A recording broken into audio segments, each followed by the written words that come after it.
Hello student, welcome to my channel सर्वल lecturer. ये video class 10 सामाजिक विज्ञान के लिए सबसे ज्यादा इंपॉर्टेंट है। जितने भी स्टूडेंट सामाजिक विज्ञान का पेपर देने वाले हैं, आज की इस वीडियो को लास्ट तक जरूर देखना। ये वीडियो सामाजिक विज्ञान का सबसे ज्यादा इंपॉर्टेंट वीडियो है। इस वीडियो में मैं आप लोगों को सामाजिक विज्ञान के पूरे बुक का महत्वपूर्ण प्रश्न बताऊंगा। जितने भी आपके महत्वपूर्ण प्रश्न है, सभी महत्वपूर्ण प्रश्न आज की इस वीडियो में आपका खत्म हो जाएगा और आप इस वीडियो को देखकर अपना 70 नंबर बिल्कुल पक्का कर सकते हो।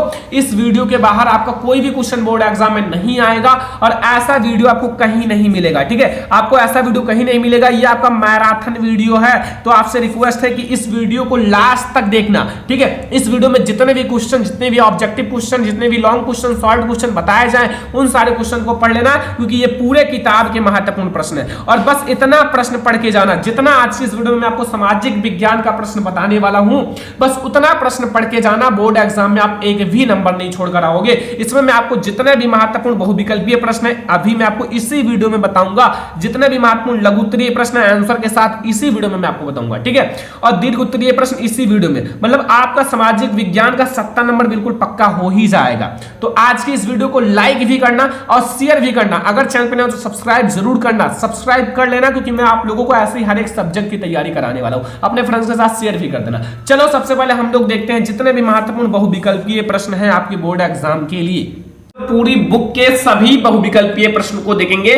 जितने भी आपके महत्वपूर्ण बहुविकल्पीय प्रश्न है, आज के इस वीडियो में पूरा समाप्त हो जाएगा और ऐसे क्वेश्चंस देखेंगे ना जो बोर्ड एग्जाम में 100% आएंगे ही आएंगे। ये सबसे ज्यादा इंपॉर्टेंट वीडियो है। ठीक है, आज की इस वीडियो को लाइक कर देना, शेयर कर देना, अगर चैनल पर नए तो सब्सक्राइब भी कर देना।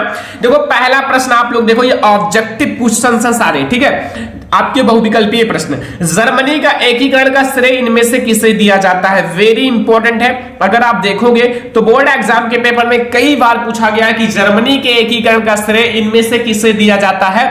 ऑप्शन नंबर का है ऑटो वन बिस्मार्क को, खा है विलियम प्रथम, गा है हिटलर एंड घा है मैत्सनी। तो जर्मनी के एकीकरण का श्रेय इन चारों में से किसे दिया जाता है?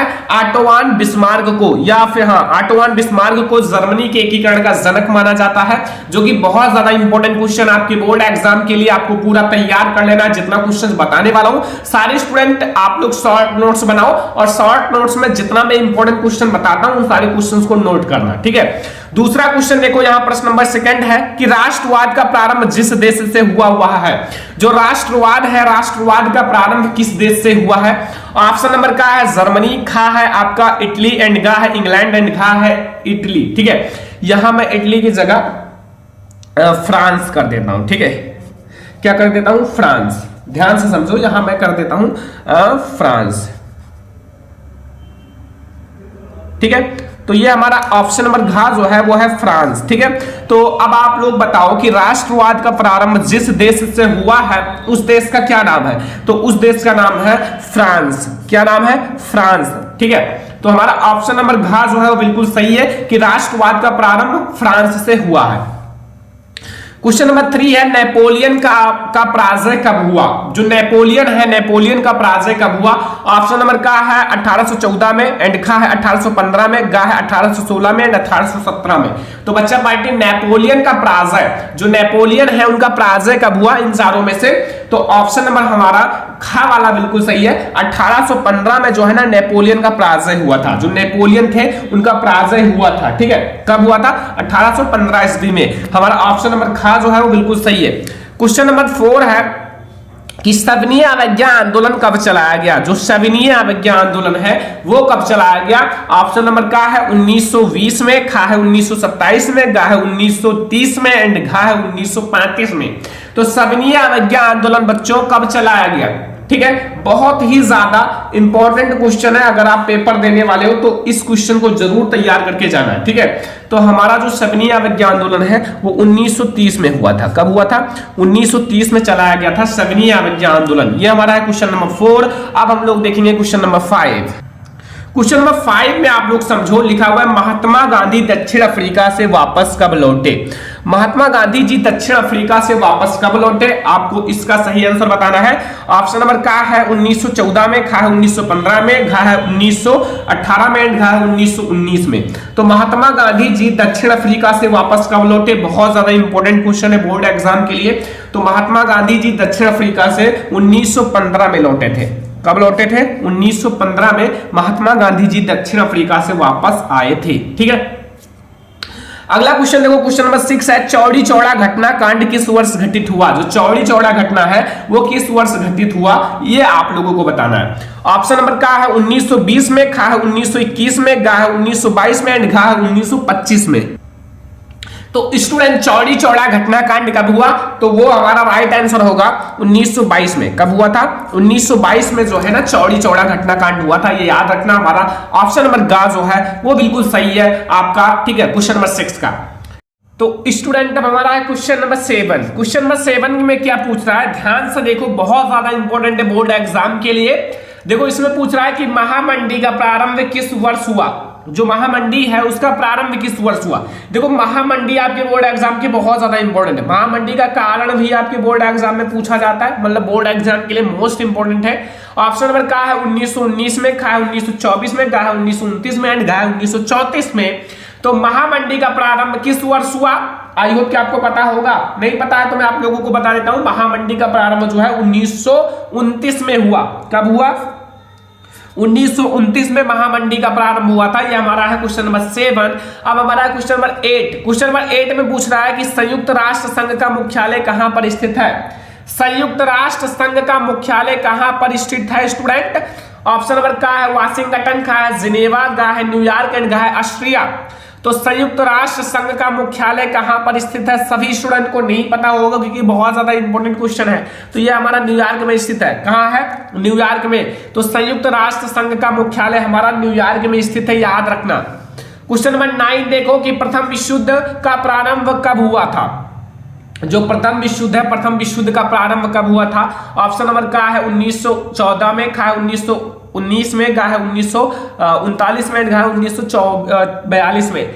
तो प्रथम विश्व युद्ध का प्रारंभ कब हुआ था? 1914 में। ठीक है, याद रखना, बहुत ज्यादा इंपॉर्टेंट क्वेश्चन है। तो ये हमारा क्वेश्चन नंबर 9। चलो हम लोग देखते हैं क्वेश्चन नंबर 10।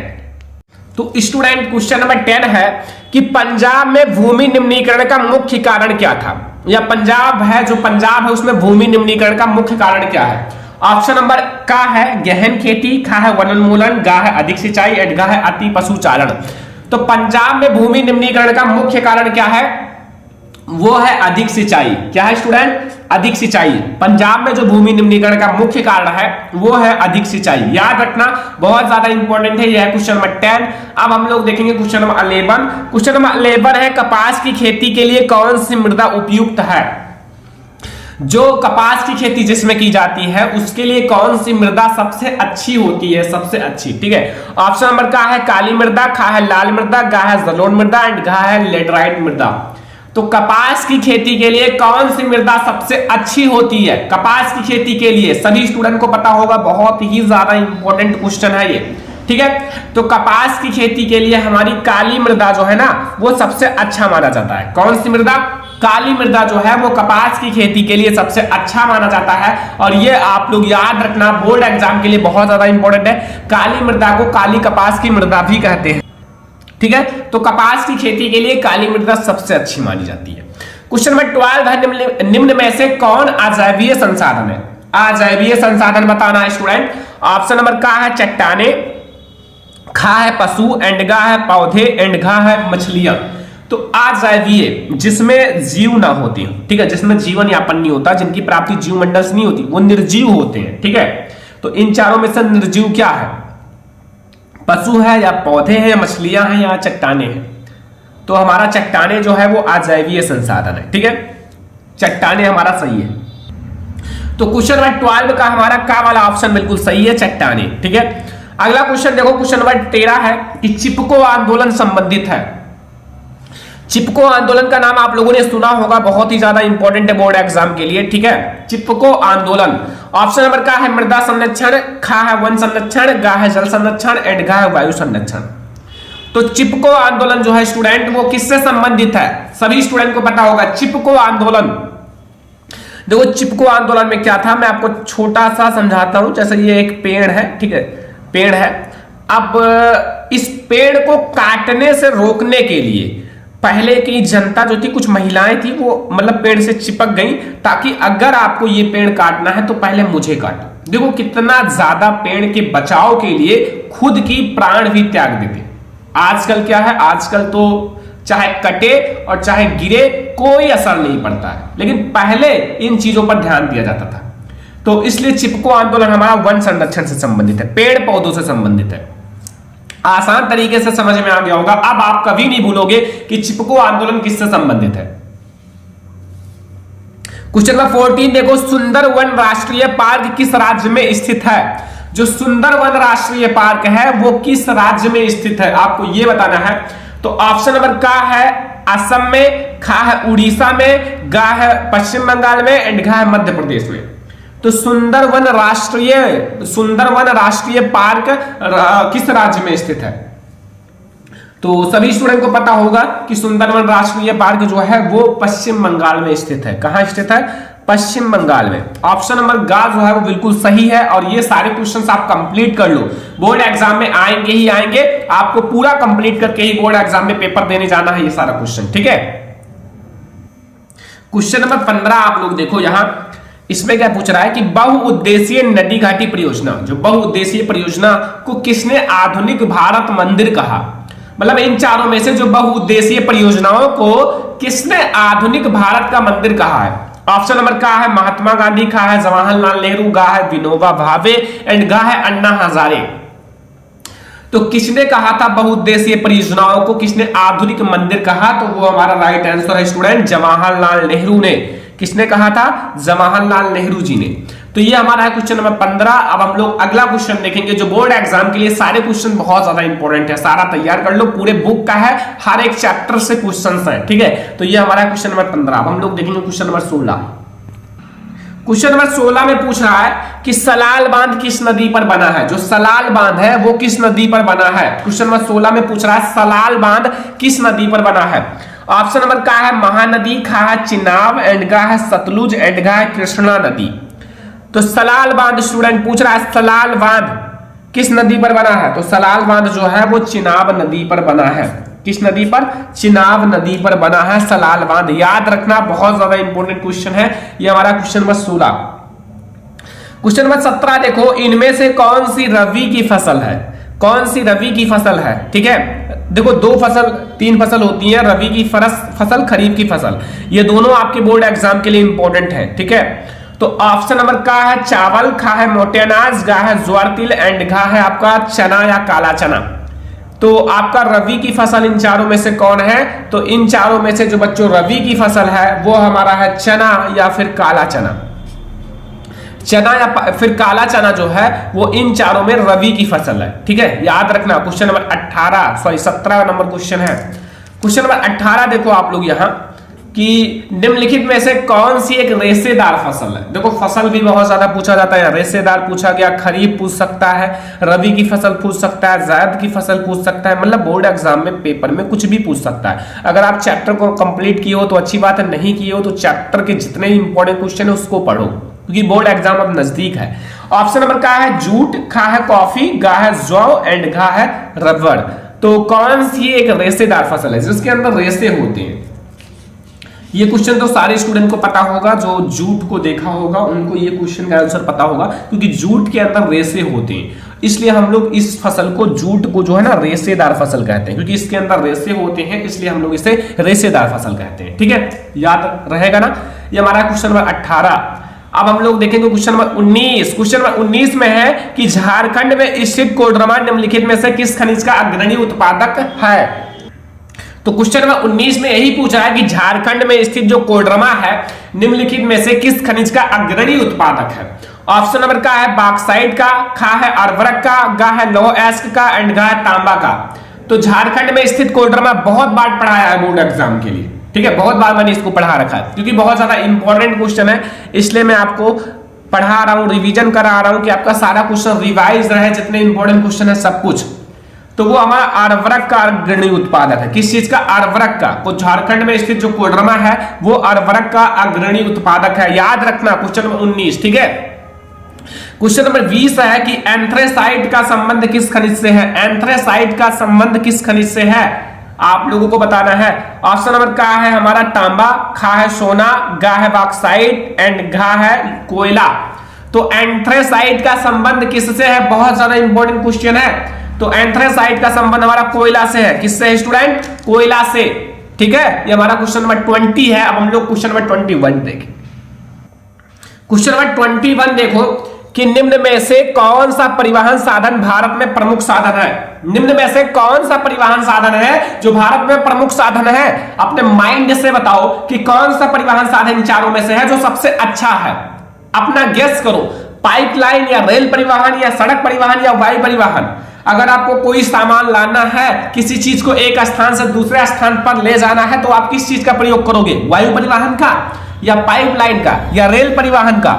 आई होप कि आप लोग सबसे सरल और सबसे अच्छा परिवहन सड़क परिवहन का उपयोग करोगे, ठीक है। बहुत सारे ऐसी चीजें हैं जो आपके लिए बहुत ज्यादा इंपॉर्टेंट है सड़क परिवहन में, ठीक है। तो इसलिए हमारा सड़क परिवहन सबसे अच्छा है, सबसे सरल है और सबसे कम लागत में है, ठीक है। सबसे कम लागत में हम इसे कर सकते हैं। तो ये हमारा सड़क परिवहन अच्छा है और इंपॉर्टेंट है, ठीक है। क्वेश्चन नंबर 22 है कि निम्नलिखित में से किस वस्तु का निर्यातक भारत नहीं है? इन चारों में से किस वस्तु का निर्यातक भारत नहीं है? ऑप्शन नंबर का है कॉफी, खा है उर्वरक, गा है तंबाकू एंड घा है चाय। तो इन चारों में से आपको यह बताना है कि किस वस्तु का निर्यातक भारत नहीं है। निम्नलिखित में से किस वस्तु का निर्यातक जो है भारत नहीं है?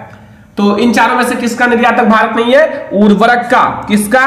उर्वरक का निर्यातक जो है ना स्टूडेंट वो भारत नहीं है। याद रखना, बहुत ज्यादा इंपॉर्टेंट क्वेश्चन है। 22 नंबर क्वेश्चन है और जितना क्वेश्चन बता रहा हूं बहुत ज्यादा इंपॉर्टेंट है, ठीक है।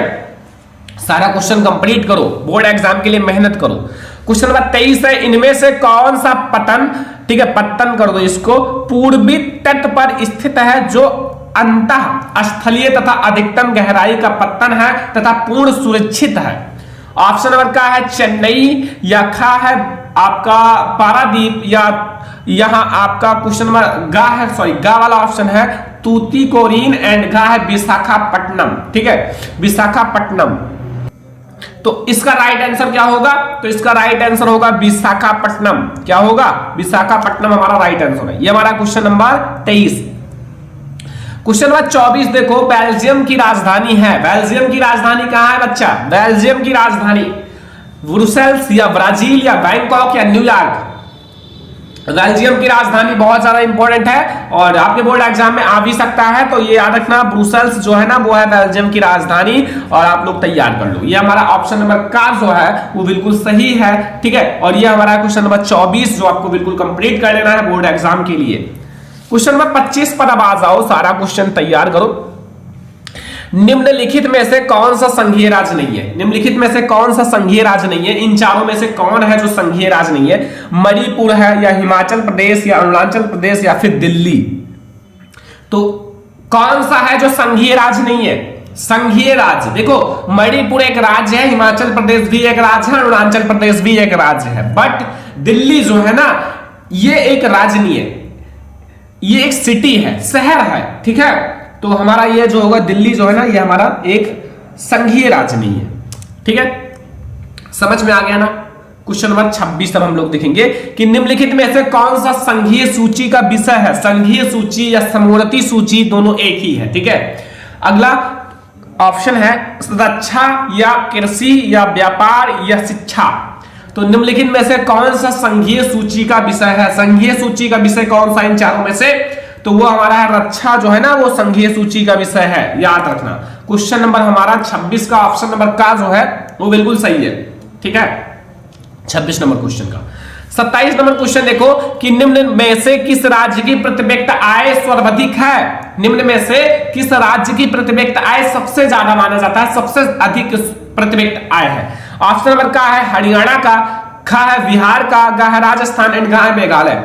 तो निम्नलिखित में से किस राज्य की प्रत्यक्ष आय सबसे ज्यादा है ये आपको बताना है बच्चा। तो हमारा हरियाणा जो है ना इसमें प्रत्यक्ष आय सबसे ज्यादा, एक व्यक्तियों की प्रत्यक्ष आय सबसे ज्यादा है हरियाणा का। किसका है स्टूडेंट? हरियाणा का जो है वो सबसे ज्यादा माना जाता है, और हमारा यही वाला ऑप्शन नंबर का जो है वो बिल्कुल सही है। क्वेश्चन नंबर 28 देखो कि सार्वजनिक और निजी क्षेत्रक आधार पर विभाजित है। जो सार्वजनिक क्षेत्रक है और निजी क्षेत्रक है, ये किस आधार पर विभाजित है? रोजगार की शर्तें पर, या आर्थिक गतिविधि के स्वभाव पर, या उद्यमों को स्वामित्व पर, या उद्यम में नियोजित श्रमिकों की संख्या पर। तो इसमें हमारा राइट आंसर होगा स्टूडेंट उद्यमों के स्वामित्व पर। किस पर? उद्यमों के स्वामित्व पर हमारा है क्वेश्चन नंबर 28 का ऑप्शन नंबर गा जो है बिल्कुल सही है, और आप लोग बिल्कुल तैयार करो बोर्ड एग्जाम के लिए, ठीक है। अब हम लोग देखेंगे क्वेश्चन नंबर 29। तो हमारा क्वेश्चन नंबर 29 है कि विश्व व्यापार संगठन की स्थापना कब हुई? विश्व व्यापार संगठन की स्थापना कब हुई? ऑप्शन नंबर का है 1 जनवरी 1993 में, खा है 1 जनवरी 1995 में, एंड गा है 1 जनवरी 1990 में, एंड गा है 1 जनवरी 1985 में। अब इसमें तो सारा एक ही जैसा दिख रहा है, कोई किसी से कम नहीं है, सारा ऑप्शन तो लग रहा है एक जैसा, केवल थोड़ा थोड़ा चेंजेस किया गया है, ठीक है। तो इसमें हमारा जो राइट आंसर होगा थोड़ा सा ध्यान से याद करना, क्योंकि इसमें गलती कर सकते हो। तो हमारा 1 जनवरी 1995 जो है वो बिल्कुल सही है। 1995 कौन सा है? 1995 याद रखना, बहुत ज्यादा इंपॉर्टेंट क्वेश्चन है। 30 नंबर क्वेश्चन है कि भारत में उपभोक्ता संरक्षण अधिनियम कब पारित किया गया? भारत में जो उपभोक्ता संरक्षण अधिनियम है वो कब पारित किया गया? ऑप्शन नंबर का है 1982 में, खा 1984 में, गा है 1985 में, एंड गा है 1986 में। तो भारत में जो उपभोक्ता संरक्षण अधिनियम है वो 1986 में पारित किया गया। कब पारित किया गया? 1986 में पारित किया गया, ठीक है। तो इसमें मैंने आपको 30 ऐसे ऑब्जेक्टिव क्वेश्चंस बताए हैं, मतलब जो वेरी इंपॉर्टेंट ऑब्जेक्टिव क्वेश्चन है। इसको आपको तैयार करके जाना, बोर्ड एग्जाम में एक भी क्वेश्चन इससे बाहर नहीं आएगा। और भी मैं आप लोगों को पढ़ाऊंगा, ठीक है, और भी मैं आप लोगों को क्वेश्चन पढ़ाऊंगा। अभी जो मैंने बताया है, जितना मैंने बताया उतना तैयार कर लो, बोर्ड एग्जाम के लिए बहुत ही ज्यादा इंपॉर्टेंट है। जितना क्वेश्चंस मैंने बताया है वो आप लोग तैयार करके ही बोर्ड एग्जाम में पेपर देने जाना। इस सब्जेक्ट की आप लोगों को तैयारी कराई जाएगी क्लास 10th का, ठीक है। तो सबसे पहला प्रश्न आप लोग देखो, बोर्ड एग्जाम के लिए मोस्ट इंपॉर्टेंट है। आप लोग कॉपी और पेन लेकर बैठना, जितना क्वेश्चन मैं बताऊंगा उन सारे क्वेश्चन को नोट भी कर लेना, ठीक है। लिखा हुआ है जर्मन एकीकरण की प्रक्रिया का संक्षेप में पता लगाएं। जो जर्मनी का एकीकरण हुआ है उस प्रक्रिया का आपको संक्षेप में पता लगाना है, या फिर बोर्ड एग्जाम में पूछ सकता है जर्मनी का एकीकरण पर संक्षिप्त टिप्पणी कीजिए। वेरी इंपॉर्टेंट है बोर्ड एग्जाम के लिए, आपको तैयार करके ही जाना है। मैं आप लोगों को बहुत ही अच्छे से समझाऊंगा, ठीक है, आप लोग नोट भी कर लेना। देखो राष्ट्रवादी जो भावनाएं हैं, जो राष्ट्रवादी भावनाएं हैं मध्यम वर्ग, ठीक है, मध्यम वर्ग जर्मन लोगों में काफी व्याप्त थी, ठीक है, काफी ज्यादा व्याप्त थी। और उन्होंने 1848 की बात है, ध्यान रखना सब कुछ, ठीक है, मैं जर्मन महासंघ के विभिन्न इलाकों को जोड़कर, जो जर्मन महासंघ के बहुत सारे इलाके होते हैं, ठीक है, तो जर्मन महासंघ के बहुत सारे इलाके जो हैं विभिन्न इलाकों को जोड़कर क्या करना चाहते थे? एक निर्वाचित संसद द्वारा शासित राष्ट्र राज्य बनाने का प्रयास किया था, ठीक है, मतलब एक शासित जो आप लोगों का राष्ट्र राज्य बनाने का प्रयास किया था। मगर इस पहल को राजशाही जो थे, राजा मतलब राजशाही और फौज की ताकत, जो फौज की ताकत है, ठीक है, ने मिलकर दबा दिया। और ये जो मतलब ये जो योजना सोचे थे, इसको राजशाही, जो राजशाही थे और फौज की ताकत जो है, ठीक है, फौज की ताकत ने मिलकर दबा दिया।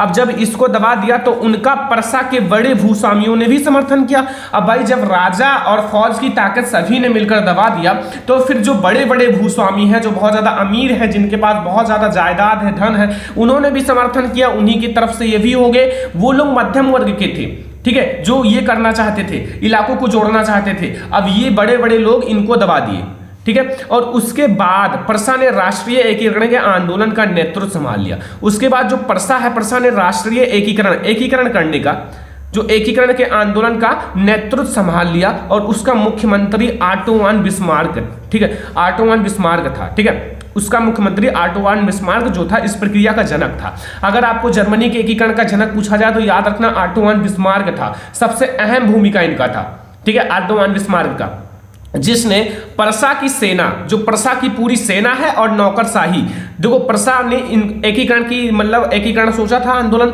तो परसा की सेना और नौकरशाही की मदद ली। और 7 वर्ष, देखो जब आप लड़ते रहोगे ना, कठिन परिश्रम करते रहोगे तो सफलता मिलेगी। तो 7 वर्ष के दौरान ऑस्ट्रिया डेनमार्क और फ्रांस, जो ऑस्ट्रिया है, डेनमार्क और फ्रांस से 3 युद्धों में प्रसा की जीत हुई। अब प्रसा की अगर जीत हुई तो और एकीकरण की प्रक्रिया पूरी हुई, और ये जो एकीकरण की प्रक्रिया है ये पूरी हो गई, क्योंकि जीत हो गई तो एकीकरण की प्रक्रिया पूरी हो जाएगी।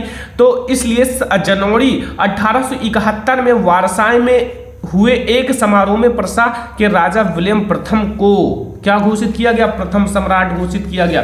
देखो बच्चों, इन सबको मैंने पढ़ा भी रखा है पहले से भी। जर्मनी का सम्राट घोषित किया गया, ठीक है। और इस तरह 1871 में जर्मनी का एकीकरण हुआ, ठीक है। अब इससे ऑब्जेक्टिव क्वेश्चंस भी बनते हैं। देखो मैं आपको सारी चीजें बता रहा हूं, ठीक है, ध्यान से समझो। इससे ऑब्जेक्टिव क्वेश्चंस भी बनते हैं। सबसे पहला ऑब्जेक्टिव क्वेश्चन कि जर्मनी का एकीकरण का मतलब जनक कौन था? तो जर्मनी के एकीकरण का जनक कौन था? ऑटोमान बिस्मार्क था, ठीक है। और जर्मनी का एकीकरण कब हुआ, ठीक है, तो वो कब पूरा हुआ? तो 1871 में, ठीक है। ये सारे ऑब्जेक्टिव क्वेश्चंस के टाइप के आपके बोर्ड एग्जाम में आएंगे, और ये आपके बोर्ड एग्जाम के लिए मोस्ट इंपोर्टेंट है।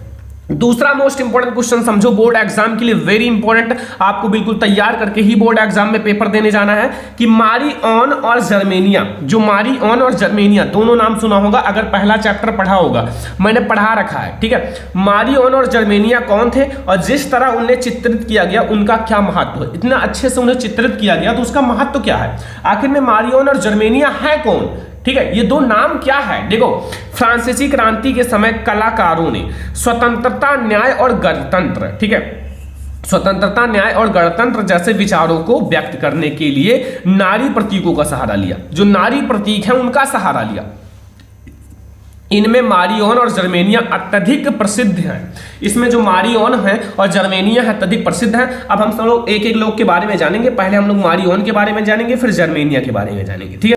तो स्टूडेंट्स, सबसे पहले हम लोग समझेंगे मारी-ऑन के बारे में, ठीक है। मारी-ऑन के बारे में समझो। यह जो था लोकप्रिय ईसाई नाम था। क्या था? एक लोकप्रिय ईसाई नाम था। मतलब ये जो मारी-ऑन है ना, एक लोकप्रिय ईसाई नाम है। अतः फ्रांस ने अपनी स्वतंत्रता के नारी प्रतीक को यही नाम दिया। मतलब यही नाम दिया, जो फ्रांस ने अपनी नारी प्रतीक को यही नाम दिया, स्वतंत्रता के नारी प्रतीक को, मारी-ऑन।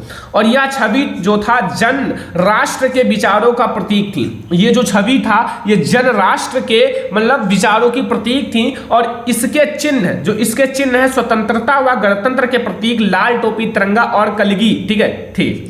और मारी-ऑन की प्रतिमाएं सार्वजनिक चौराहों और अन्य महत्वपूर्ण स्थानों पर लगाई गई, ठीक है। मारी-ऑन की जो छवि है उसको महत्वपूर्ण जो चौराहे थे ना, सार्वजनिक चौराहे और बड़े बड़े स्थानों पर लगाई गई, ताकि जनता को राष्ट्रीय एकता के राष्ट्रीय प्रतीक की याद आती रहे, ठीक है। ताकि जनता को इस छवि को देखकर याद आती रहे हमारी नारी प्रतीक, हमारी नारी स्वतंत्रता के बारे में, और वह उससे अपना तालमेल स्थगित कर सके, और उससे अपना तालमेल बना सके, तालमेल स्थगित कर सके, ठीक है। और मारी-ऑन की छवि जो थी वो सिक्कों व डाक टिकटों पर भी अंकित किया गया। आप देख सकते हो मारी-ऑन की जो छवि है, जो चित्र है, उनको सिक्कों पर भी लगाया गया और डाक टिकटों पर भी लगाया गया, मतलब बनाया गया। तो कितना ज्यादा इंपॉर्टेंट है, ठीक है। तो ये बस इतना आपको समझना है बच्चों मारी-ऑन के बारे में। मारी-ऑन के बारे में आपको इतना समझना है जो आप लोगों को समझ में आ गया होगा। अब हम लोग समझेंगे जर्मेनिया के बारे में। तो स्टूडेंट, अब आप लोगों को समझाऊंगा जर्मेनिया के बारे में, ठीक है। जर्मेनिया के बारे में समझो। यह जो थी जर्मन राष्ट्र की नारी रूपक थी। ये जो थी जर्मन राष्ट्र की नारी रूपक थी, ठीक है। एंड ये देखो, चछूस अभिव्यक्तियों में वह वलूत वृक्ष के पत्तों का मुकुट पहनती थी। जो जर्मेनिया थी ये एक वलूत वृक्ष होता है, वलूत वृक्ष के पत्ते जो होते हैं ना, लीव्स, पत्ता, उसका मुकुट पहनती थी, क्योंकि जर्मनी में वलूत वीरता का प्रतीक है। इसको वीरता का प्रतीक माना जाता है, ठीक है।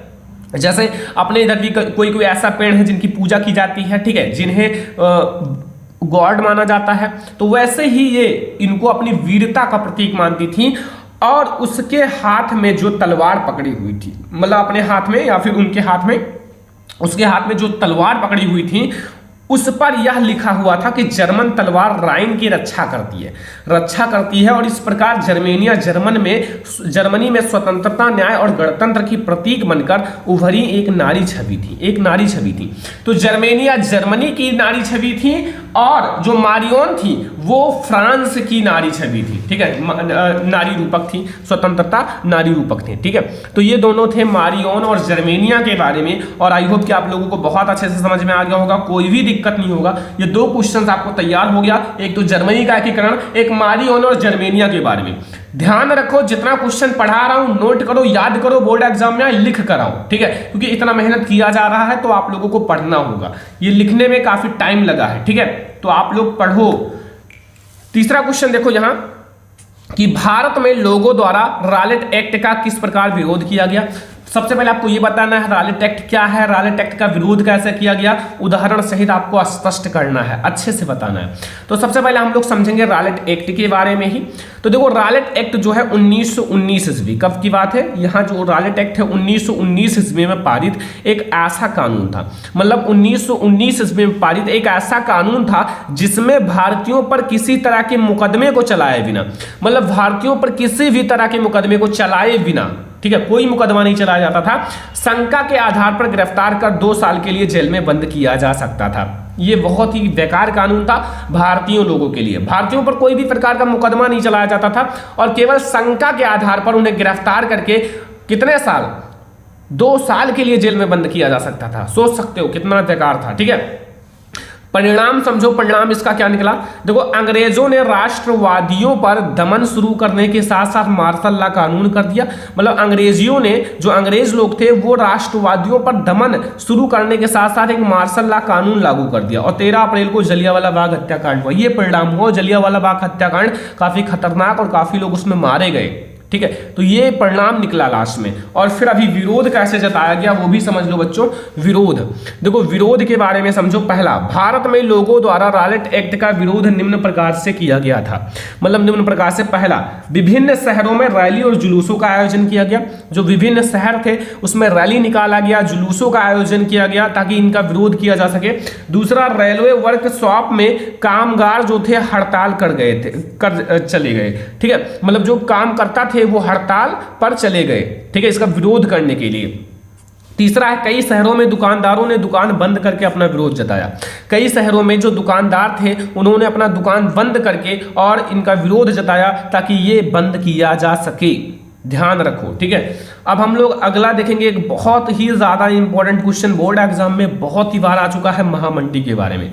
1929 की महामंडी का भारत पर क्या प्रभाव पड़ा। 1929 की महामंडी जो हुई थी उसका भारत पर क्या प्रभाव पड़ा, ये आपको बताना है, ठीक है, महामंडी के बारे में। तो 1929 की महामंडी का प्रभाव भारत पर भी पड़ा। महामंडी ने भारतीय व्यापार को फौरन प्रभावित किया, तुरंत प्रभावित किया, ठीक है। महामंडी ने जो भारतीय व्यापार है उसको फौरन मतलब तुरंत प्रभावित किया और 1928 से 1934 के बीच देश के आयात निर्यात घटकर लगभग आधे रह गए, मतलब जो देश के आने वाली जाने वाली चीजें थी वो सब घट गए और आधे हो गए, ठीक है, तो इतना ज्यादा ये असर दिखाया। और 1928 से 1934 के बीच भारत में गेहूं की कीमत 50% गिर गई, मतलब महामंडी लगाया गया तो महामंडी में बहुत सारे गेहूं आ गए तो इसलिए इनकी कीमत 50% गिर गई, मतलब 50% जो बाजार है वो नीचे आ गया, ठीक है। कोई चीज अगर 100 रुपए में है अचानक 50 रुपए में हो जाए तो कितना ज्यादा घाटा होगा, जो पहले 80-100 में खरीद चुका है तो उनके लिए, ठीक है, एंड गिर गई। और शहरी निवासियों के मुकाबले किसानों और जो काश्तकारों की ठीक है ज्यादा नुकसान हुआ, ठीक है, मतलब जो किसानों और जो खेती करने वाले लोग थे उनका ज्यादा नुकसान हुआ। यद्यपि कृषि उत्पादकों की कीमत तेजी से नीचे गिरी, मतलब जो कृषि का उत्पादन करते थे, मतलब किसान लोगों का मतलब जो चीज था जो उत्पादन करते थे उनका बहुत नीचे दाम गिर गया। लेकिन सरकार ने लगान वसूली में छूट देने से इनकार कर दिया। सरकार ने जो लगान वसूली में छूट देने से इनकार कर दिया और सबसे बुरी मार उन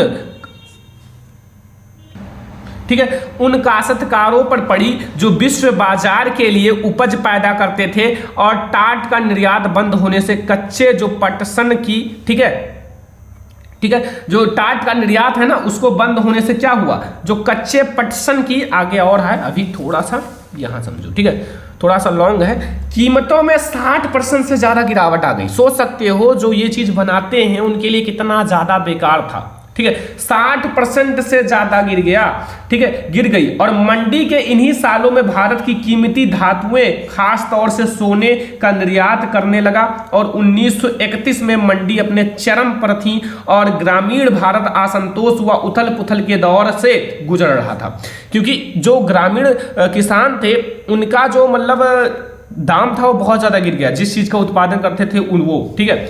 और यह मंडी शहरी भारत के लिए अधिक दुखदाई, ठीक है, दुखदाई नहीं रही, मतलब जो शहरी लोग थे उनके लिए ज्यादा दुखदाई नहीं रही, लेकिन किसानों के लिए बहुत बेकार था। कीमतें गिरते जाने के बावजूद शहरों में रहने वाले ऐसे लोगों की हालत ठीक रही जिनकी आय निश्चित थी, जो मतलब जिनकी आय निश्चित थी, जिनकी एकदम बंधी तनख्वाह थी कि इतना कमाते हैं, तो अगर अनाज का दाम कम होता है तो उनके लिए अच्छी बात है, ठीक है, उनके लिए क्या दिक्कत है। लेकिन जो किसान थे उनके लिए बहुत ज्यादा प्रॉब्लम हुआ, ठीक है। किसान जो खेती करते थे उनके लिए आधा दाम गिर गया तो फिर उनका जो है नुकसान बहुत ज्यादा हुआ, जितना वो लगाए थे उतना भी निकाल लें तो बड़ी बात है। तो ये था कि जो 1929 की महामंडी का भारत पर प्रभाव, यही प्रभाव पड़ा था बच्चों, ठीक है, समझ में आ गया ना।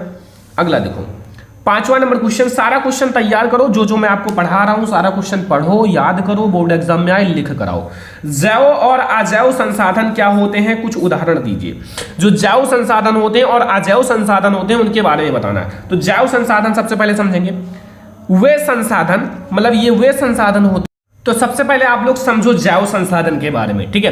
जैव संसाधन क्या होता है, तो वे संसाधन जिनकी प्राप्ति जीव मंडल से होती है, मतलब जिनकी प्राप्ति जीव मंडल से होती है। जैव का मतलब होता है जिसमें जीवन यापन होता है, जिसमें जीव होते हैं, ठीक है, जिसमें श्वसन पाचन उत्सर्जन सब कुछ होता है, ठीक है, और जिसमें जीवन व्याप्त होता है। ध्यान से समझो बहुत आसान से, ठीक है, जिसमें जीवन व्याप्त होता है, जिनकी प्राप्ति जीव मंडल से होती है, वो हमारे जैव संसाधन कहलाते हैं।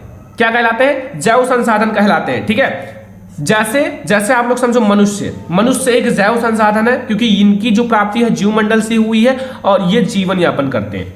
वनस्पति जगत भी मतलब जीवमंडल से जिनकी प्राप्ति हुई है और जीवन यापन करते हैं। प्राणी जगत भी, पशुधन भी, मत्स्य जीवन भी, ये सब होते हैं जैव संसाधन, जो जैव संसाधन के रिलेटेड में आते हैं, ठीक है।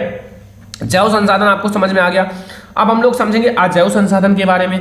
वे सारे संसाधन जो निर्जीव वस्तुओं से बने होते हैं। अजैव संसाधन का मतलब है कि वे सारे संसाधन जो निर्जीव वस्तुओं से बने होते हैं, निर्जीव होते हैं, ठीक है, जिसमें जीवन व्याप्त नहीं होता, वो निर्जीव होते, उसमें कोई जीवन नहीं होता, अजैव संसाधन कहलाते हैं। क्या कहलाते हैं, अजैव संसाधन कहलाते हैं। जैसे चट्टानें और धातुएं, जैसे हमारी चट्टानें होती हैं, धातुएं होती हैं, वो सारे अजैव संसाधन है, क्योंकि वो एक स्थान पर रहेंगे, वहीं रहेंगे, दूसरे स्थान पर नहीं जा पाएंगे, ठीक है। और दूसरी बात, इनकी प्राप्ति जीवमंडल से नहीं होती है, ठीक है, ये इकट्ठा होकर चट्टानें बन जाती हैं। धातुएं तो अंदर से मतलब खनिज धातुएं ये सब नीचे से निकाली जाती है, ठीक है।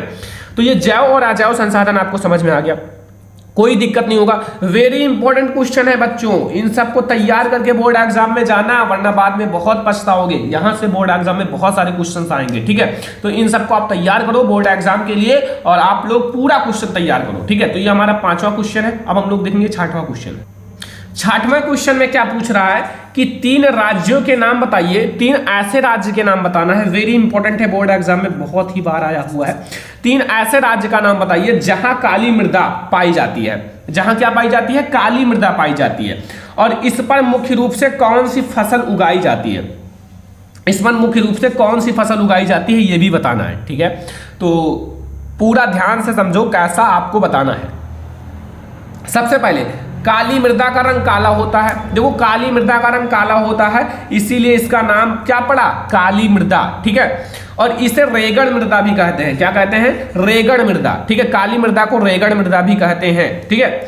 यह लावाजनक सैलों से बनती है। देखो ये लावाजनक सैलों से बनती है, इसीलिए इसका रंग काला होता है, लावाजनक सैलों से बनती है। और यह मृदा महाराष्ट्र, ठीक है, महाराष्ट्र, सौराष्ट्र, मालवा, मध्य प्रदेश, छत्तीसगढ़ के पठार में पाई जाती है, ठीक है। इन सब में पाई जाती है। मालवा, महाराष्ट्र, मध्य प्रदेश, छत्तीसगढ़, इन सब में पाया जाता है। और काली मृदा जो होती है कपास की खेती के लिए सबसे अच्छी मानी जाती है। काली मृदा में कपास की खेती सबसे अच्छी होती है। काली मृदा में किसकी होती है, कपास की खेती, याद रखना, ऑब्जेक्टिव में पूछ लेता है। और इसे काली कपास की मृदा के नाम से भी जानते हैं। काली मृदा को काली कपास की मृदा के नाम से भी जानते हैं। ठीक है, तो ये हमारा वेरी इंपॉर्टेंट क्वेश्चन है, क्वेश्चन नंबर 6, और आप लोगों को तैयार करके ही बोर्ड एग्जाम में जाना है, क्योंकि ये बोर्ड एग्जाम के लिए मोस्ट इंपॉर्टेंट है। ठीक है, तो ये हमारा है क्वेश्चन नंबर 6। क्वेश्चन नंबर 7 देखो आप लोग कि जैव विविधता क्या है। जैव विविधता क्या है बच्चों? जैव विविधता के बारे में आप लोगों को बताना है। ठीक है, और मानव जीवन में इसकी महत्वता का वर्णन करो। मानव जीवन में जैव विविधता का क्या महत्व है, इसको भी आप लोगों को बताना है। ठीक है, तो सबसे पहले हम लोग जानेंगे जैव विविधता का अर्थ क्या है। जैव विविधता जीव मंडलों में पाई जाने वाली जीवों की विभिन्न जातियों में पाई जाने वाली विविधता है। जैसे देखो, जैव विविधता बहुत आसान है। देखो, जैव विविधता का मतलब है जैसे जीव मंडल होती है, जीव मंडल में बहुत सारे प्रकार की जातियां पाई जाती हैं, बहुत सारे प्रकार के जीव पाए जाते हैं। ठीक है, और देखो में पाए जाने वाले जीवों की विभिन्न जातियां, बहुत सारी जातियां पाई जाती हैं। ठीक है, जातियों में पाई जाने वाली जो विविधता है, विविधता। ठीक है, दूसरे शब्दों में कहें तो जैव विविधता जो है वनस्पति एवं प्राणियों में पाए जाने वाली जातीय विभेद को प्रकट करता है। जो वनस्पति होता है, जैसे वनस्पति एक होता है और एक प्राणी जगत होता है, में पाए जाने वाली जो विभेद है, विभेद का मतलब उसमें जो भेद है, ठीक है, को प्रकट करती है। और भूपृष्ठ पर वर्तमान जैव विविधता अरबों वर्षों से है, क्योंकि वनस्पति और जीव ये सब पाए जाते हैं, और जीवन के सतत विकास की प्रक्रिया का परिणाम है। और ये जो है जीवन के सतत विकास की प्रक्रिया का परिणाम भी है। तो ये पूरा जैव विविधता, आई होप कि आप लोगों को समझ में आ गया होगा। जैव विविधता के बारे में काफी आसान है, और आप लोगों को बस इतना ही बताना है जैव विविधता के बारे में, थोड़ा सा और आपको जैव विविधता के बारे में समझना है बस। अगला देखो, जैव विविधता। पर्यावरण ह्रास के कारण जैव विविधता का क्षय हुआ है। ठीक है, पर्यावरण में ह्रास के कारण मतलब पर्यावरण की कटिंग के कारण जैव विविधता में क्षय हुआ है, और जीवों की अनेक प्रजातियां लुप्त हो गई हैं तथा कई संकटग्रस्त हैं। बहुत सारी प्रजातियां हैं वो लुप्त हो गई, गायब हो गई हैं। डायनासोर अब कहाँ दिख रहा है, गायब हो गई। और बहुत सारी ऐसी प्रजातियां हैं जो अभी संकटग्रस्त हैं, जो गायब हो सकती हैं, संकटग्रस्त हैं। ठीक है, तो वो है, बस इतना सा आपको जैव विविधता। और मानव जीवन में इसका क्या महत्व है? देखो, मानव अपने उत्पत्ति से ही विभिन्न आवश्यकताओं की पूर्ति जीव जगत से ही करता चला आ रहा है।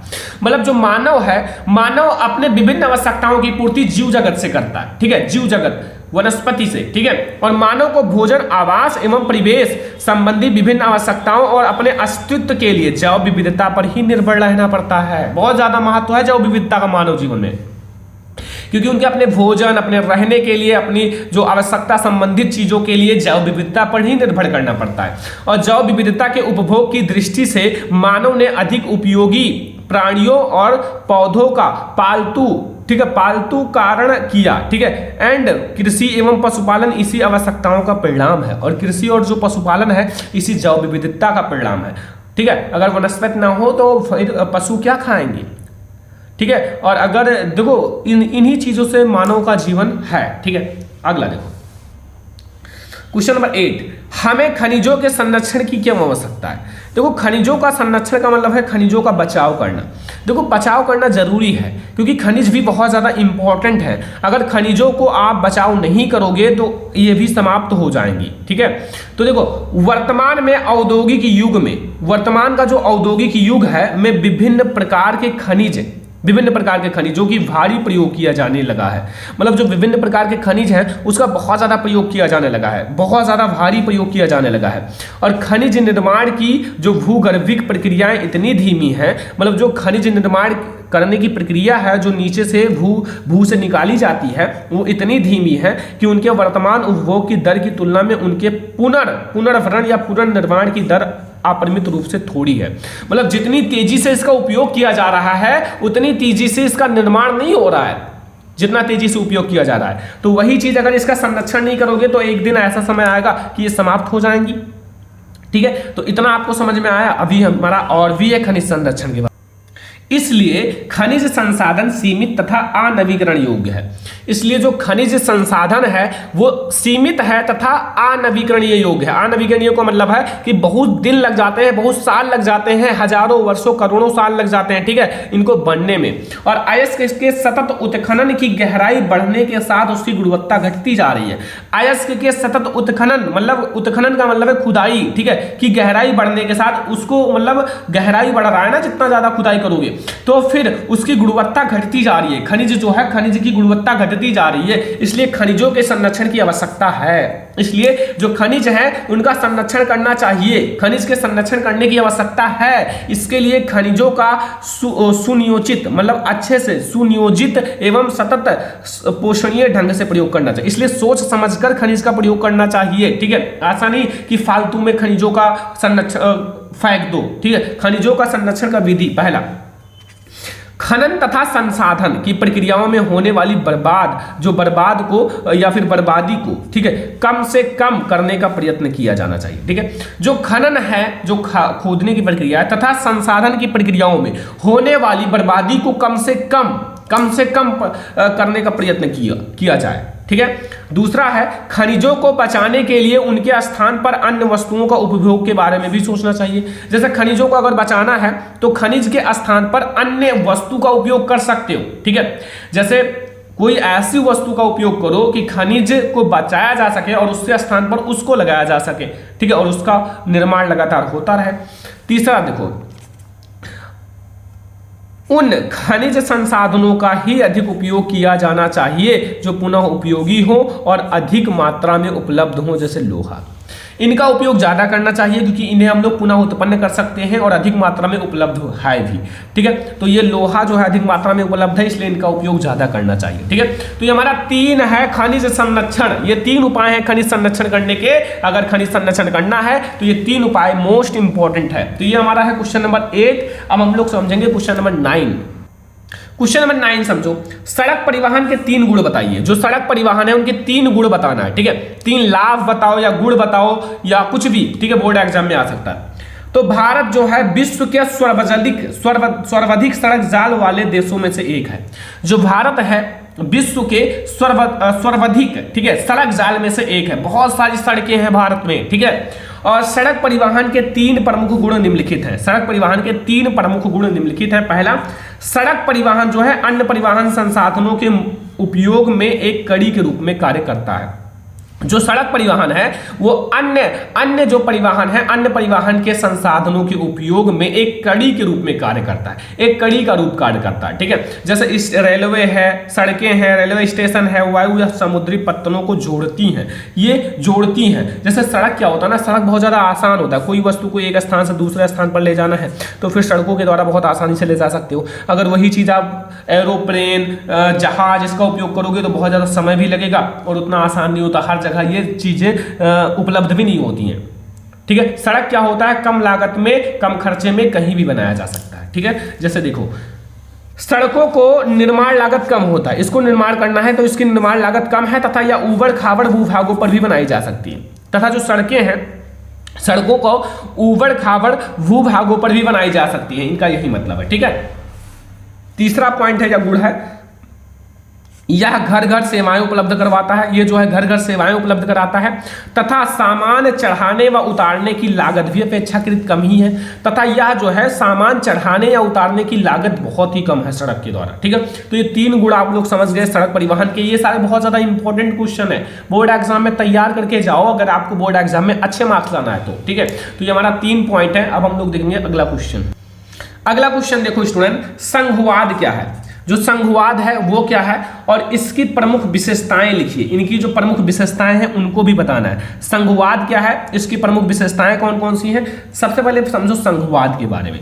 तो संघवाद जो है सरकार का एक प्रारूप है। जो संघवाद है सरकार का एक प्रारूप है जिसमें सर्वोच्च सत्ता केंद्रीय प्राधिकार और उसकी विभिन्न अनुषंगिक, ठीक है, इकाइयों के बीच बट जाती है, ठीक है। संघवाद की विशेषताएं, संघवाद की प्रमुख विशेषताएं निम्नलिखित हैं। पहला, यह सरकार 2 या 2 से अधिक स्तरों वाली होती है। ये जो सरकार होती है 2 या 2 से अधिक स्तरों वाली होती है। दूसरा पॉइंट, अलग अलग स्तर की सरकारें एक ही नागरिक समूह पर शासन करती हैं। अलग अलग जो है ना, मतलब स्तर वाले सरकार जो है वो एक ही नागरिक, ठीक है, एक ही नागरिक समूह पर शासन करती हैं, ठीक है, शासन करती हैं। पर कानून बनाने, कर वसूलने और प्रशासन उसका अपना अपना अधिकार क्षेत्र अलग है। तथा कानून बनाने का, कर वसूल करने का, इसका सबका जो क्षेत्र है वो अलग है, उसका जो अधिकार है वो अलग है। तीसरा पॉइंट है विभिन्न स्तरों की सरकारों के अधिकार क्षेत्र संविधान में जो स्पष्ट रूप से वर्जित होते हैं, इसलिए संविधान सरकार के हर स्तर के अस्तित्व और प्राधिकार की गारंटी और सुरक्षा देता है। ठीक है, अगला पॉइंट देखो, बस 4 पॉइंट याद रखो संघवाद की विशेषताओं में। चौथा, इस प्रकार संघीय शासन व्यवस्था के दोहरे उद्देश्य हैं और देश की एकता की सुरक्षा करना और उसे बढ़ावा देना तथा इसके साथ ही क्षेत्रीय विविधताओं का पूरा सम्मान करना। ठीक है, बस ये पॉइंट याद रखो, बहुत है आपके बोर्ड एग्जाम के लिए। ठीक है, तो ये सारे आपके इंपॉर्टेंट क्वेश्चन है, लघु उत्तरीय प्रश्न जो बोर्ड एग्जाम में आएंगे ही आएंगे। ठीक है, आप लोग इसको जरूर तैयार करके बोर्ड एग्जाम में जाना, ये सारे बहुत ही ज्यादा इंपॉर्टेंट क्वेश्चन है बोर्ड एग्जाम के लिए। तो स्टूडेंट अब हम लोग देखेंगे क्वेश्चन नंबर 11। ठीक है, ध्यान से समझना, वेरी इंपॉर्टेंट क्वेश्चन है बोर्ड एग्जाम के लिए कि भारत की विधायिकाओं में महिलाओं के प्रतिनिधित्व की स्थिति क्या है। जो भारत की विधायिकाएं हैं उसमें जो महिलाएं हैं, महिलाओं की प्रतिनिधित्व की स्थिति क्या है, यह आपको बताना है। ठीक है, तो भारत की विधायिकाओं में जो महिलाओं का अनुपात बहुत ही कम है, जो महिलाएं हैं उनका अनुपात बहुत ही कम है। क्यों? क्योंकि आप देख सकते हो जैसे 2019 में लोकसभा में महिलाओं की संसद की संख्या पहली बार 14.36% तक पहुंची है। पहली बार 14.36 यानी कि 14.36% तक पहुंची है, जो कि पहली बार, इससे ज्यादा ना गया है ना अभी तक। ठीक है, और राज्यों की विधानसभाओं में उनका प्रतिनिधित्व 5% से भी कम है। मतलब वो तो उतना पहुंच गया, बहुत बड़ी बात है। राज्य में, वो तो लोकसभा की बात है, राज्य जो अपनी राज्य होती हैं, राज्यों में विधानसभाओं में उनका प्रतिनिधित्व 5% से ऊपर नहीं गया है बच्चा। इस मामले में भारत दुनिया के अन्य देशों से नीचे है। इस मामले में जो महिलाओं के प्रतिनिधित्व का अनुपात है वो अन्य देशों से अगर इनकी तुलना की जाए भारत की, तो बहुत नीचे है। भारत अफ्रीका और लैटिन अमेरिका के कई देशों से पीछे है। ठीक है, भारत जो है अफ्रीका, लैटिन अमेरिका के कई देशों से पीछे है।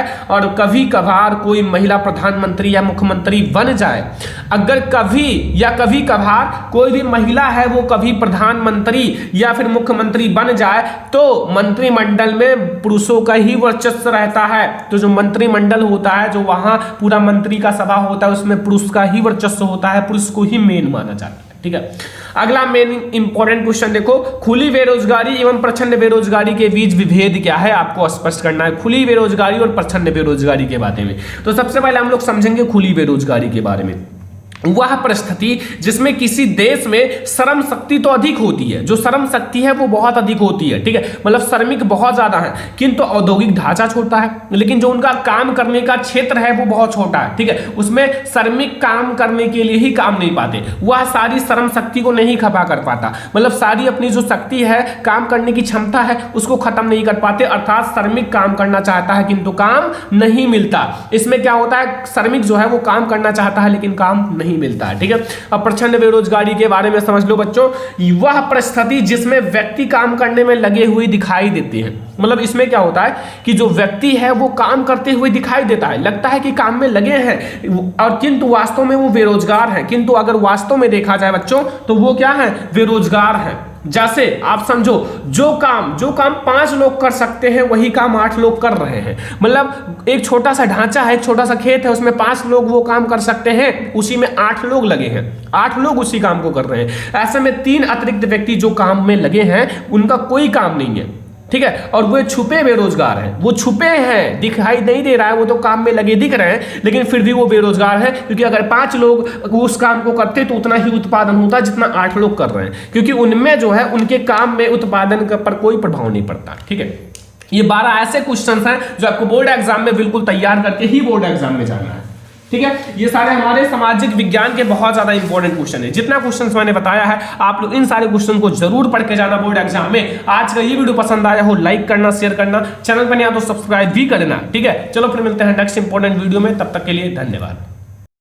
तो स्टूडेंट, ये है सामाजिक विज्ञान के पूरे बुक का दीर्घ उत्तरीय प्रश्न। जितना मैं आपको दीर्घ उत्तरीय प्रश्न बताने वाला हूं, बस इतना बोर्ड एग्जाम में पढ़ के जाना। इससे बाहर आपके बोर्ड एग्जाम में एक भी क्वेश्चन नहीं आएगा लॉन्ग क्वेश्चन में। ठीक है, ये आप लोग जरूर तैयार करके जाना, दीर्घ उत्तरीय प्रश्न है। और एक एक प्रश्न आप लोग नोट कर लेना, तैयार करना। मैंने पढ़ा भी रखा है और आप लोगों को पढ़ाऊंगा भी। ठीक है, एक सीरीज लाऊंगा जिसमें मैं आप लोगों को लॉन्ग क्वेश्चंस का सब कुछ बताऊंगा। ठीक है, जो सोशल साइंस का है। पहला आपको लॉन्ग क्वेश्चन तैयार करना है, वो है 1789 की फ्रांसीसी क्रांति का फ्रांस व यूरोप पर क्या प्रभाव पड़ा। जो 1789 की फ्रांसीसी क्रांति हुई थी उसका फ्रांस जो है, फ्रांस और यूरोप इस पर क्या प्रभाव पड़ा, अलग अलग आपको बताना है। पहले ही चैप्टर से है बच्चों, पहले चैप्टर से आपको ये तैयार करना है। अब आप लोग पढ़े होंगे क्योंकि इसको मैंने पढ़ा भी रखा है, बोर्ड एग्जाम के लिए मोस्ट इंपॉर्टेंट है, आप लोगों को तैयार होना चाहिए ये क्वेश्चन, ठीक है।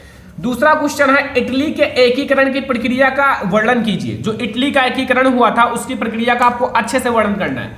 इसको भी मैंने पढ़ा रखा है ऑलरेडी। इटली का एकीकरण बोर्ड एग्जाम के लिए मोस्ट इंपॉर्टेंट है और इसको आप लोगों को जरूर तैयार करके बोर्ड एग्जाम में जाना है क्योंकि ये आप लोगों के बोर्ड एग्जाम के लिए मोस्ट इंपॉर्टेंट है, ठीक है। इटली का एकीकरण आप लोगों ने सुना होगा, जर्मनी का एकीकरण मैंने अभी पढ़ाया है और ये इटली का एकीकरण आपको तैयार करना है, ठीक है। इसको आप लोग देख लेना, बोर्ड एग्जाम के लिए मोस्ट इंपॉर्टेंट है। अगला जो इंपॉर्टेंट लॉन्ग क्वेश्चन है वह है महात्मा गांधी द्वारा चलाए गए असहयोग आंदोलन का क्या अर्थ है। जो महात्मा गांधी जी हैं, महात्मा गांधी जी के द्वारा जो चलाया गया असहयोग आंदोलन है उसका क्या अर्थ है और इसके कारण क्या थे, मतलब इसके कारण क्या थे, ठीक है, क्या थे कर दो, ठीक है। मतलब इसको मतलब असहयोग आंदोलन का कारण भी आपको बताना है, ठीक है। 4 नंबर क्वेश्चन है महात्मा गांधी जी के सत्याग्रह पर एक निबंध लिखो। जो महात्मा गांधी जी ने एक सत्याग्रह आंदोलन चलाया था, सत्याग्रह आंदोलन, सत्य की तरफ आग्रह होना, सत्य बोलना, सत्य अहिंसा, ठीक है। अगर आप सत्य हो तो सत्य की जीत होगी, इन सब के बारे में महात्मा गांधी जी ने इस असहयोग आंदोलन में बताया था, ठीक है। सत्य रहना चाहिए, हमें सत्य बोलना चाहिए, ठीक है, ये सब के बारे में बताया था महात्मा गांधी जी ने, तो वो भी आप लोग तैयार कर लेना, बोर्ड एग्जाम के लिए मोस्ट इंपॉर्टेंट है। सत्याग्रह आंदोलन पर एक निबंध लिखना है, ठीक है। मतलब सत्याग्रह आंदोलन के बारे में आप जो भी जानते हो वो लिख दो, ठीक है। सत्याग्रह आंदोलन के बारे में आप जो भी जानते हो उसको लिख दो, आपको पूरा नंबर मिलेगा, ठीक है। ये आप लोग ध्यान रखना, बोर्ड एग्जाम के लिए मोस्ट इंपॉर्टेंट है सत्याग्रह आंदोलन, ठीक है। तो बहुत सारे हैं सत्याग्रह आंदोलन के बारे में। 5 नंबर क्वेश्चन आपको क्या तैयार करना है कि 19वीं शताब्दी में अंतरराष्ट्रीय अर्थशास्त्रियों द्वारा बताए गए 3 प्रकार के प्रवाहों की व्याख्या कीजिए, ठीक है बच्चों। आपको यह बताना है जो 19वीं शताब्दी की बात है, 19वीं शताब्दी में अंतरराष्ट्रीय अर्थशास्त्रियों द्वारा बताए गए 3 प्रकार के प्रवाहों का व्याख्या करना है। 3 प्रकार के जो प्रवाह बताए गए थे उसकी व्याख्या करना है, ठीक है। जो 3 प्रकार के प्रवाह बताए गए थे उसकी अच्छे से व्याख्या करनी है। यह हमारा क्वेश्चन नंबर 5 लॉन्ग क्वेश्चन है। जितना क्वेश्चन मैं आपको लॉन्ग में इसमें दीर्घ उत्तरीय प्रश्न में बता रहा हूं बच्चों, आप लोग तैयार करके बोर्ड एग्जाम में जाना।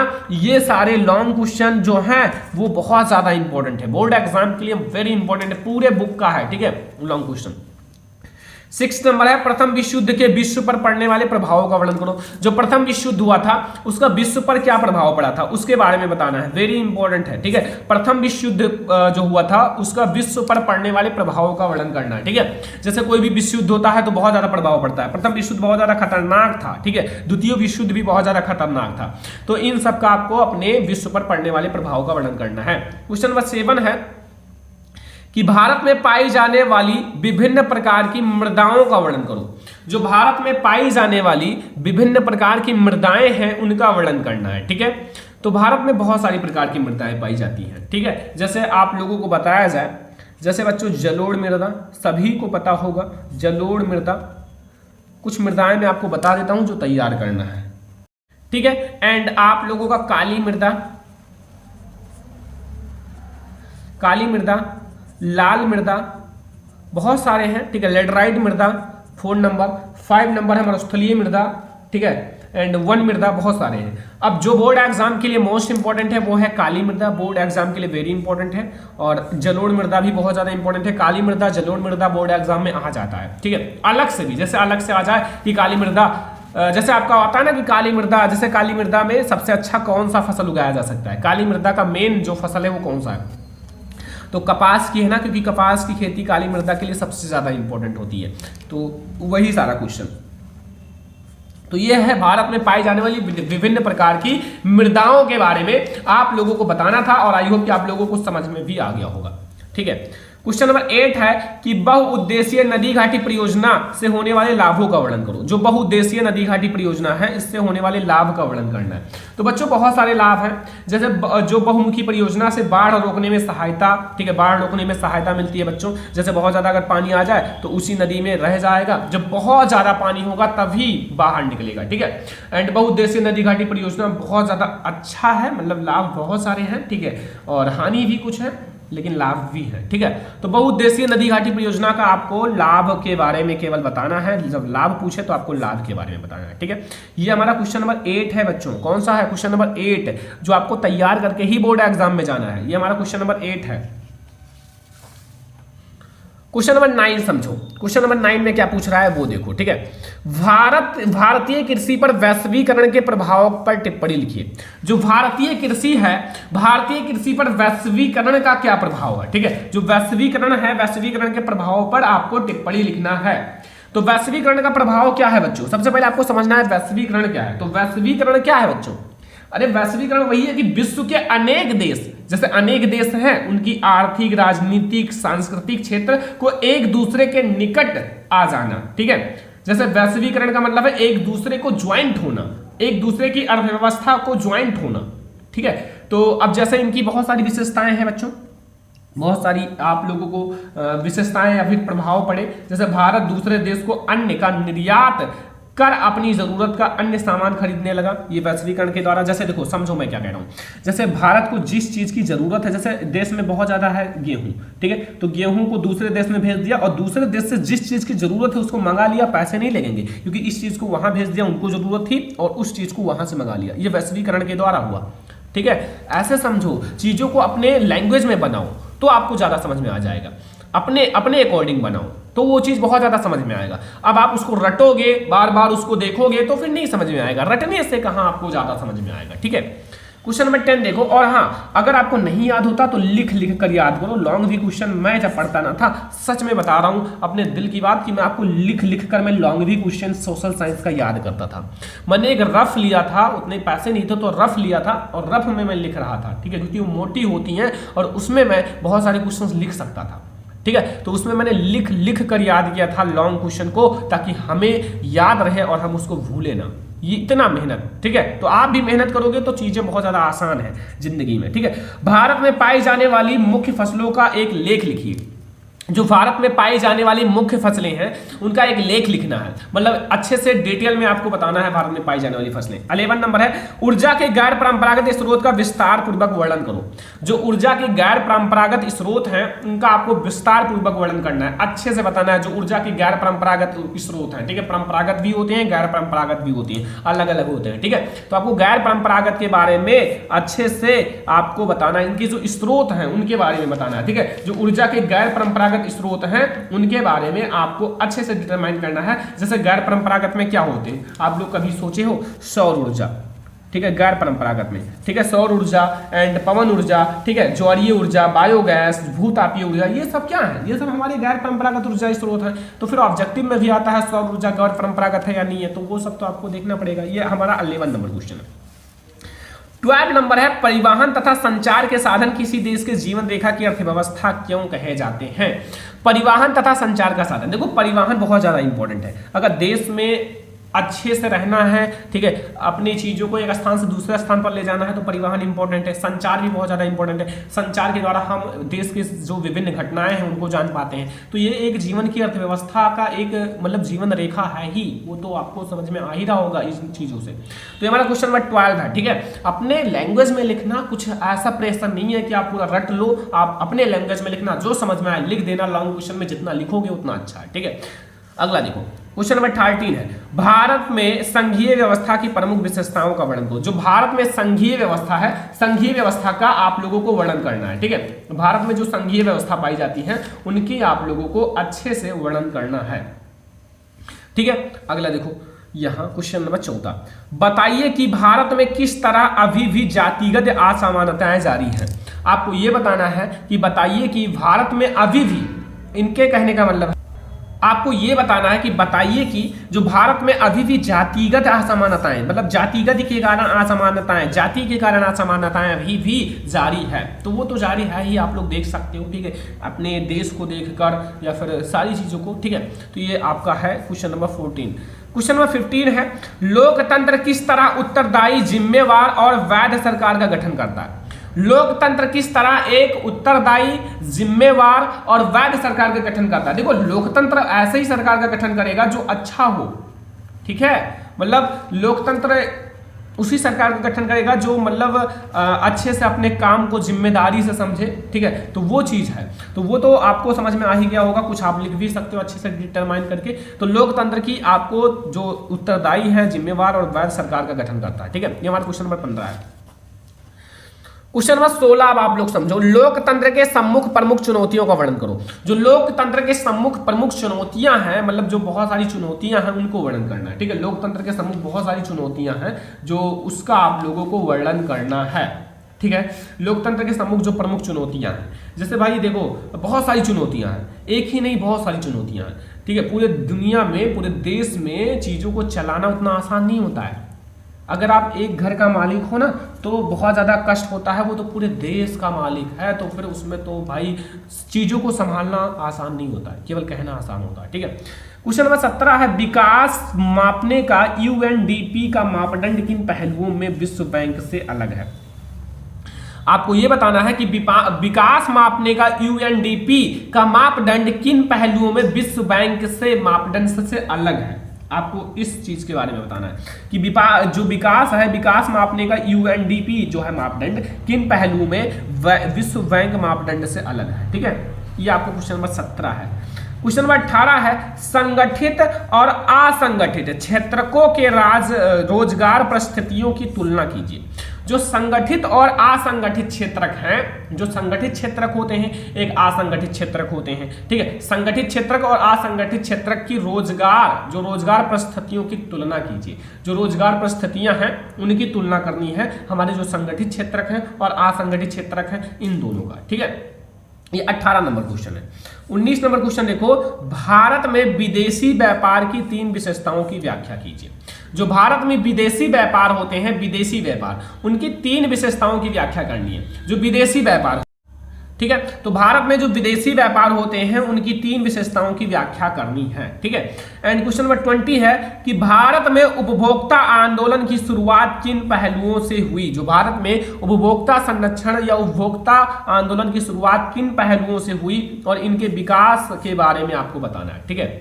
विकास के बारे में आपको बताना है। तो ये 20 आपको VIMP, ज्यादा नहीं बता रहा हूं, आपको प्रेशर नहीं रखना है। 20 VIMP दीर्घ उत्तरीय प्रश्न कंप्लीट करना है, जो दीर्घ उत्तरीय लॉन्ग क्वेश्चन है सोशल साइंस का, इतना आपको पढ़ लेना है। और इसकी मैं एक सीरीज लाऊंगा जिसमें आपको 10 क्वेश्चन एक वीडियो में, 10 क्वेश्चन एक वीडियो में पढ़ा दूंगा, सारा खत्म हो जाएगा, ठीक है।